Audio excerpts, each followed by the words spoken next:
Avec Olivier, chez Roland, on le voit chaque année. Alors forcément, on prend la température du bébé. Comment va-t-il? Il va très bien. Il va très bien. Il a plein de nouveautés. Cesse de grandir avec de nouvelles fonctions. Qu'est-ce qui se passe? C'est quoi exactement ce module qui est juste derrière nous? Alors on a une petite surprise. C'est le dernier bijou de Roland DG. C'est une imprimante sublimation. Ça veut dire quoi, imprimante sublimation? Je veux la voir. Moi, je vois un écran pour l'instant, mais je vois pas l'imprimante. Alors elle va venir. Elle arrive. Une imprimante sublimation, c'est une imprimante qui permet d'imprimer sur le textile, mais également sur des objets. C'est-à-dire qu'aujourd'hui, c'est une machine réservée vraiment à des professionnels. Tout à fait.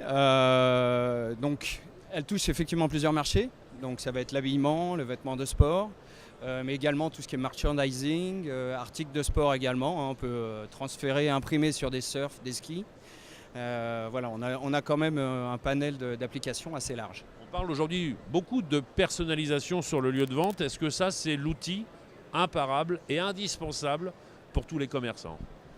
Alors effectivement, le textile prend de plus en plus de place sur le point de vente parce qu'il a beaucoup d'atouts, non seulement donc le poids effectivement pour transporter les matières, mais également la facilité de pose et les matières ne se froissent pas, c'est-à-dire qu'elles peuvent être mises en œuvre très facilement. Alors on parle de textile, demain j'ai l'intention de faire des t-shirts personnalisés, je peux le faire avec cette machine? Du textile sportif, oui, à base de polyester. Tout ce qui est maillot de cycliste, voilà, ce type, surtout le textile sportif qui est à base de synthétique surtout. Avec un débit et une production tout à fait performante?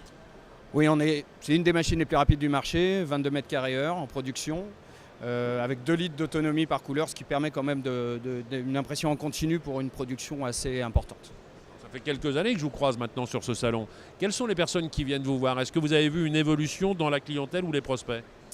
On a effectivement une évolution du visitorat qui est plus sur l'architecture d'intérieur.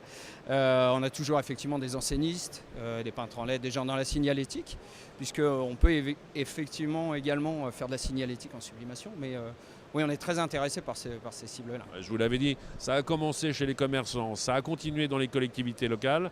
Maintenant, on en verra chez les particuliers. On l'espère. On l'espère, mais oui, effectivement, il y a des mugs, par exemple, tout ce qui est effectivement merchandising. On peut imprimer des mugs avec la sublimation, de la faïence, du carrelage. Voilà. Et vous êtes déjà en train de travailler sur une machine encore plus performante que celle-ci? On a effectivement un département qui a été créé il y a maintenant un peu plus d'1 an chez Roland au Japon, qui est orienté spécifiquement sur le textile. Ouais. On n'est pas au bout de nos surprises. J'espère. Merci Olivier. Merci Stéphane.